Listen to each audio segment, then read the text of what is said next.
لبیک عدالت میں گئی ہے، عدالت میں سامنے آ جائے گی چیز. لیکن میرا یہ بھی سوال ہے کہ میں نے تو پہلے کہا کہ وہ بھی میرا ہے جو لبیک یا رسول اللہ کہہ رہا ہے، لیکن جو پولیس والے ہیں کیا وہ میرے نہیں ہیں؟ جائیں نا ہسپتالوں میں ذرا کیمرہ لے کے دیکھیں کہ کتنے پولیس والے جو ہیں وہ زخمی پڑے ہوئے ہیں، اور کچھ ایسے کریٹیکل ہیں جن کے بارے میں ڈاکٹر یہ کہتے ہیں کہ 10% ان کی ریکوری کا چانس ہے. وہ کس کے ہیں؟ وہ انڈیا سے آئے تھے، وہ اسرائیل سے آئے تھے، کہ وہ آپ ہی کے بھائی ہیں، میرے ہی بھائی ہیں وہ.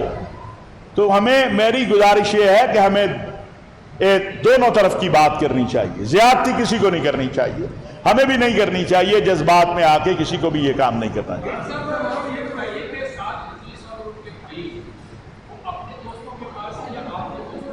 دیکھیں آپ تو میرے دوست ہیں، آپ کے پاس ہے بڈی صاحب، آپ سے زیادہ میرا کون دوست ہے؟ تو اگر آپ کے پاس ہے تو ہمیں بھی ملا دیں، جزاک اللہ خیر. یہ بھائی وہ بات کر رہے ہیں.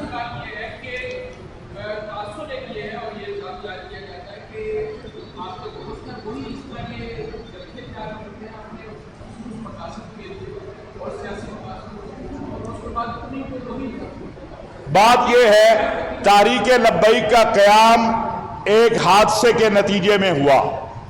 ایک بہت بڑا خلا تھا جو ہمارے بریلوی مکتبہ فکر میں حضرت مولانا شاہ احمد نورانی اور مولانا عبدالستار خان نیازی کی وفات کے بعد پیدا ہوا تھا. اور جب پچھلے دور میں میاں صاحب کے وہ قانون میں ایک جملے کے حوالے سے معاملہ ہوا تو جب بڑی جماعتیں خاموشی اختیار کیے ہوئے تھی اس خلا کو آگے خادم رضوی صاحب نے پورا کیا. لیکن آگے کس طرح چلنا چاہیے تھا یہ ان کی جماعت ہے، ان کا فیصلہ ہے.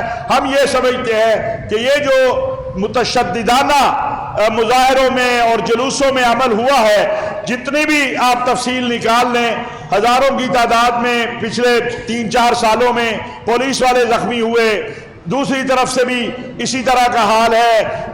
ہر مظاہرے ہر جلوس کے بعد لاشیں اٹھاتے ہیں. یہ سلسلہ بند ہونا چاہیے. جی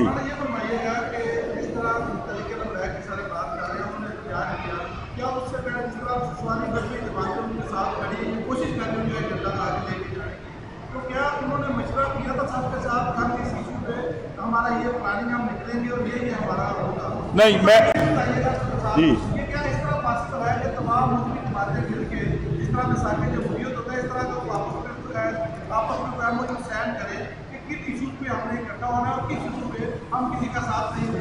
دیکھیں پیغام پاکستان آئین پاکستان کے بعد سب سے بڑی متفقہ مذہبی صرف مسلمانوں کی نہیں غیر مسلموں کی بھی متفقہ دستاویز ہے. اس کے بعد تو اب کسی چیز کی ضرورت نہیں ہے. جہاں تک کسی سے مشورہ نہیں ہوا، یہ ان کی اپنی جماعت ہے، انہوں نے فیصلہ کیا. کسی دوسری جماعت کا دوسری جماعتوں نے کوشش کی، میں نے آپ کو عرض کیا ہے، لیاقت بلوچ صاحب نے بھی کوشش کی، مولانا فضل الرحمان صاحب نے بھی کوشش کی، ہم بھی لگے رہے.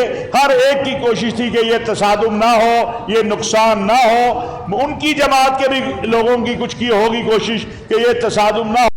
یہ انشاءاللہ وقت اور آنے والا حالات بتا دے گا کہ کہاں پر کس نے غلطی کی یا کہاں پر کس نے بددیانتی کی. اس کا فیصلہ مجھے اور آپ کو نہیں کرنا، یہ آنے والا وقت انشاءاللہ ضرور کر دے گا. جزاک اللہ خیر. میں حضرت سے گزارش کروں گا دعا فرما. حضرت نہیں آپ کی دعا جو ہے. اللهم ربنا تقبل منا انك انت السميع العليم وتب علينا انك انت التواب الرحيم. حضرات محترم نے جتنا کچھ بیان فرمایا ہے اللہ اس کو قبول اور منظور فرمائے. اتفاق کی بات جو فرمائی ہے اللہ اس کو پائے تکمیل تک پہنچائے. تمام مسلمانوں کو اللہ یک جان یک زبان بننے کی توفیق عطا فرمائے. متفق ہو کر آگے چلیں تو انشاءاللہ ثم انشاءاللہ بقول حضرت یہ پاکستان قائم رہے گا اور اس میں انشاءاللہ اللہ کی مدد شامل حال ہوگی.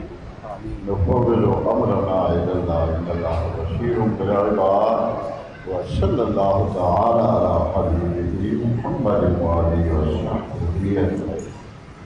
جزاکم اللہ جی، بہت شکریہ.